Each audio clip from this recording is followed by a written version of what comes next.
Hey everybody, welcome to episode 59 of the AskDAP show, where we answer your Volkswagen and Audi questions. On this episode, we talk about European Mark 7 fueling, spacers, and FSI cam follower issues.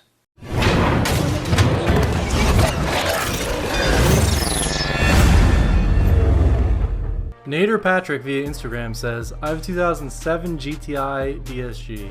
Is there a way to convert the cam follower to a roller style, or is it best to keep the original? All right, so for anybody who's not familiar with what he's asking, 2.0T FSI cars have a cam follower. The high pressure fuel pump rides on the camshaft itself and actually has a follower that rides on the cam and actually pushes back and forth. And it had earlier revisions had some issues with wear. Even later versions also have some issues with wear. We've actually put out quite a few videos covering all this stuff, which I can link to here, where you can check out that article that talks more about that. But basically the deal with that is there were some people, and there is a company out there who makes conversion kits to go from the regular just flat style that rides on the actual camshaft itself to the style that has as a roller, much like the TSI cars, the later 2.0T engines. I am aware of that stuff. Here's my thoughts on it. There are a fair amount of people who like to change to them. Those kits are pretty expensive and fairly involved.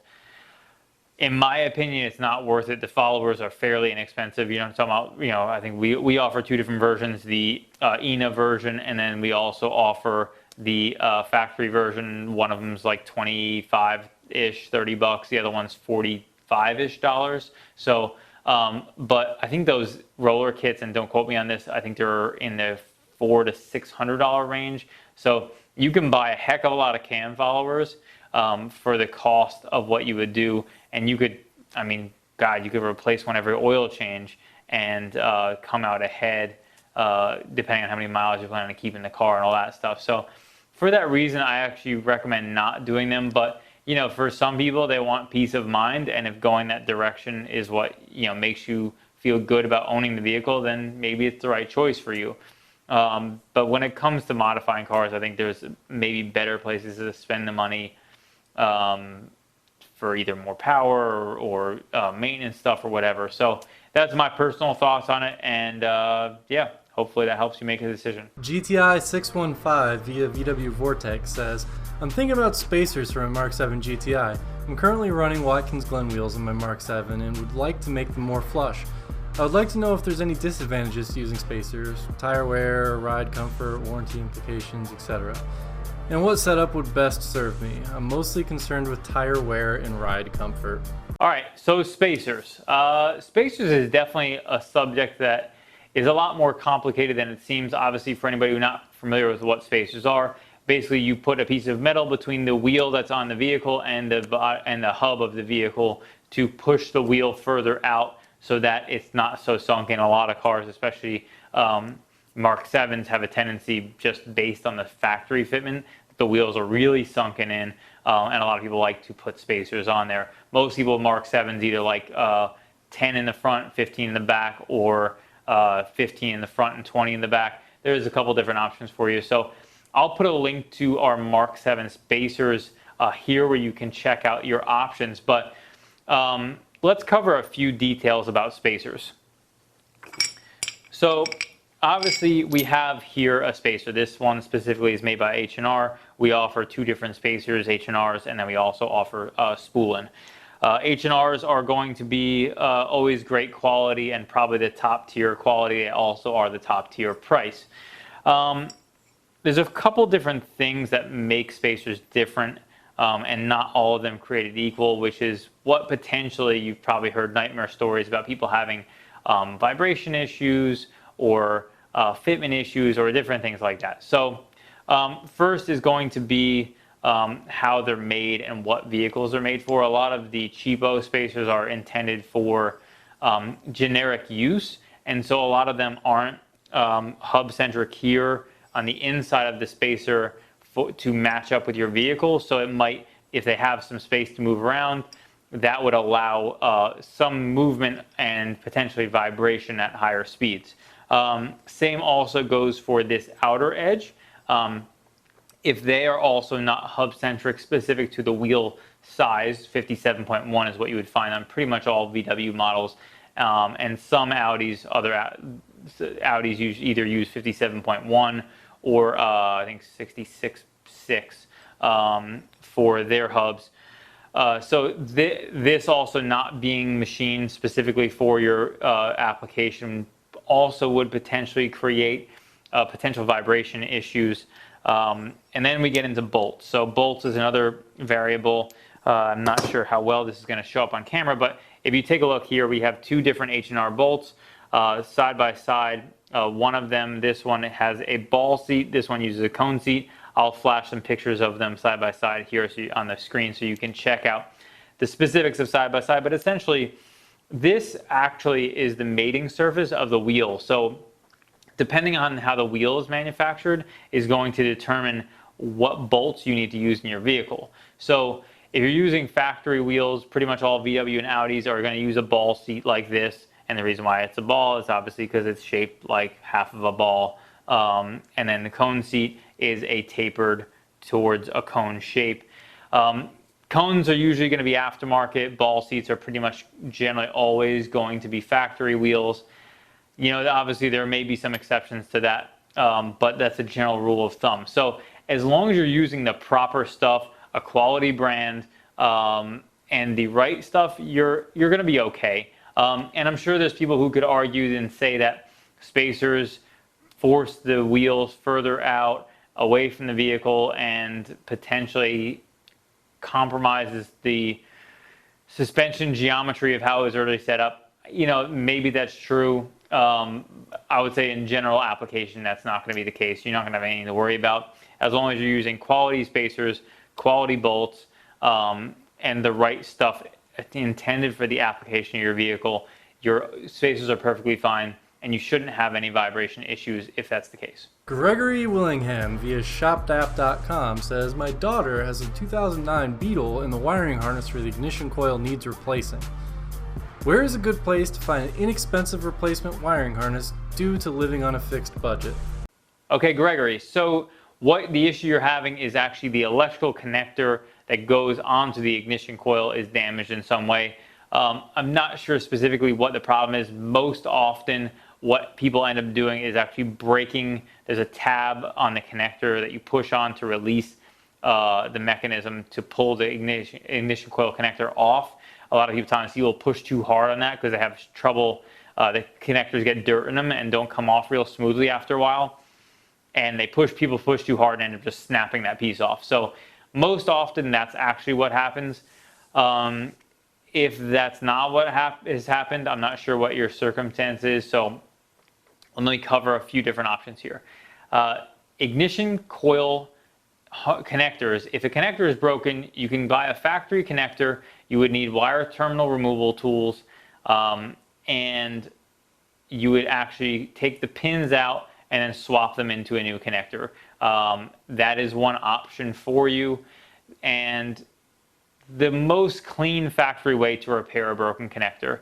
You obviously need to have tools. Those tools are not generally easy to come by. We offer them. We offer them as a set, which I'll link to here where you can check out that ignition terminal set. But the key with that is it is a pretty expensive kit, 59 bucks right now, 59 bucks for that kit. The reason why we don't offer the individual connector tools is actually because the correct connector tool that's available individually is from the only way we can acquire it by itself is through factory VW tool, and it's a $55 single tool, which doesn't really feel like a good value to anybody when you're buying one little tool and it's 55 bucks relative to a whole kit for 60. So that's why we offer it that way. If you were to go down another route, we also can offer a pigtail connector, which actually gives you the ability to cut and splice a new connector in place if there were any damage to the wires or anything like that. That would be a pigtail with just a short amount of wire that you would then use butt connectors and heat shrink them in place once you've butt connected them in place to repair the connector that way. The last alternative is going to be replacing the harness completely.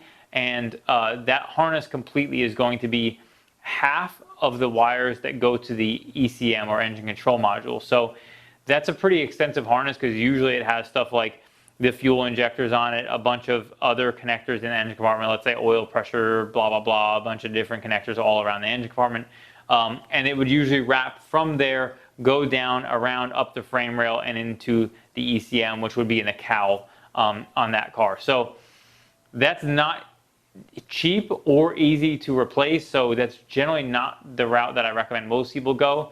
And yeah, hopefully that answers your questions, and it gives you the options that you have for repairing your car. Giorgio Montani via Twitter says, is the GTI Mark 7 2.0T Euro engine the same as in the USA? If not, what's the difference? Also, what modern VW uses 0W40 if the GTI does not?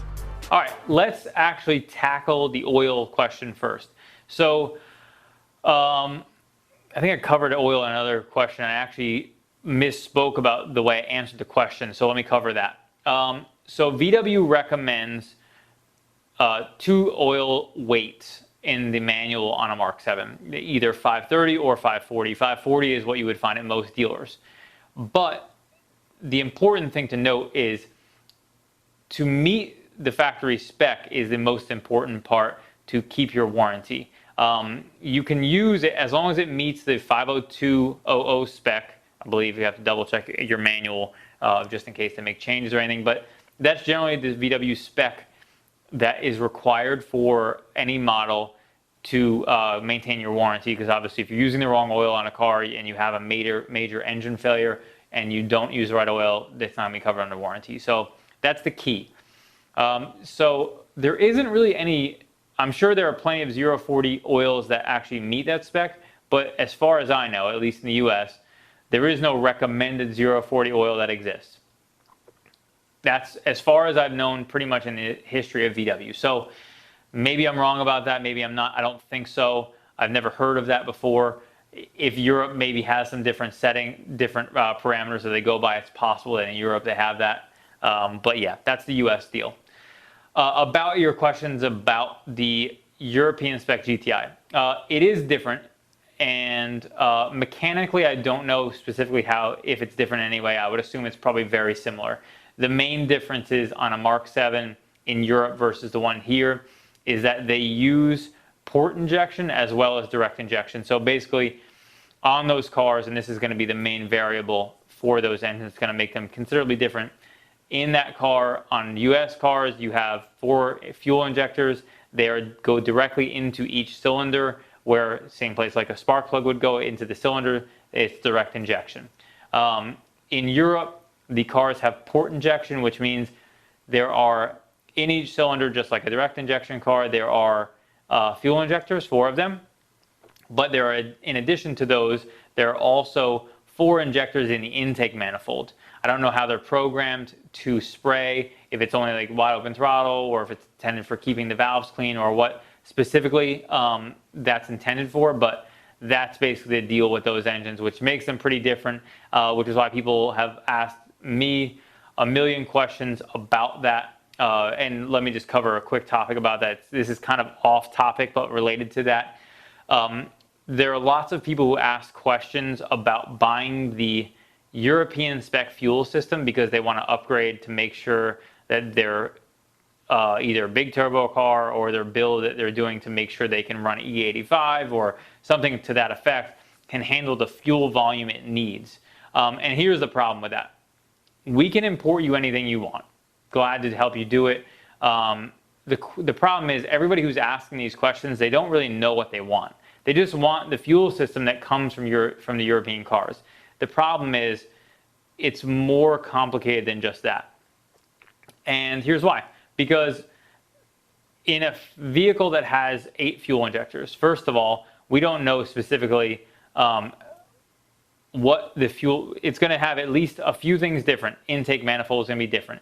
There's going to be 8 fuel injectors, and we don't know if all the fuel injectors will work with each other. There's also all kinds of fuel lines. So we don't know if the fuel lines from a European car will work with the US spec fuel injectors that are actually in the vehicle. So maybe you need to buy 8 fuel injectors plus the intake manifold plus all the fuel lines. then you have to talk about how you're going to control it, because then you're talking about a different wiring harness, and that vehicle is going to have more electrical connectors, obviously, for controlling those additional ejectors and how do you wire them in. Yeah, you can try to make a piggyback harness or whatever. I'm saying all that to say, anybody who wants that fuel system, I'm glad to help you get it.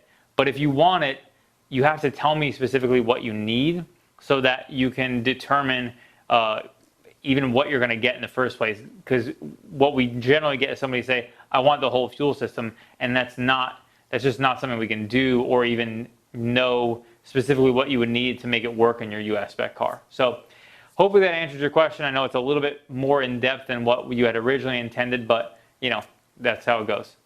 Chris F. via ShopDAP.com says, bought my son a 2006 GLI 2.0T FSI Turbo. Was diagnosed at a local VW repair with a cam follower, high pressure fuel pump, camshaft replacement being needed. Walking the fine line between the value of the car and the value of the repair. 06 with less than 70,000 on it. Body is in excellent shape, only other issue is the AC. Quoted estimate was $5,700. My choice at this point is to replace the cam follower and pump myself. What am I risking by not changing the camshaft? How can I tell how much damage the lobe has? All right, Chris.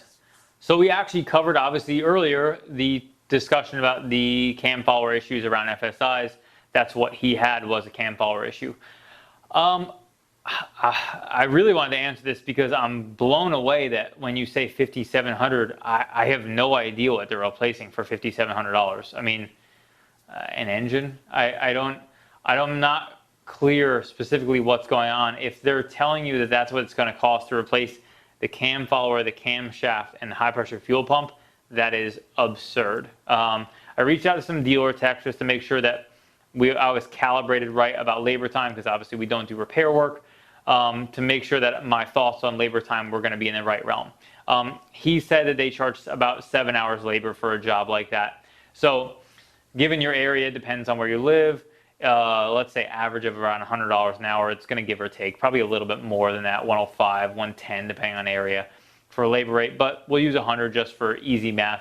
You're talking about $700 in labor, even call it $8. And the parts, high pressure fuel pump from us, these are all new genuine VW parts. High pressure fuel pump's like $285 right now. The cam is the low 200s, like 220-ish, and then the follower is like $45. So for all genuine parts, you're talking about, you know, maybe a little over $500. So this sounds like a 12, 13, 15, even if you're just paying outrageous pricing, a $2,000 job.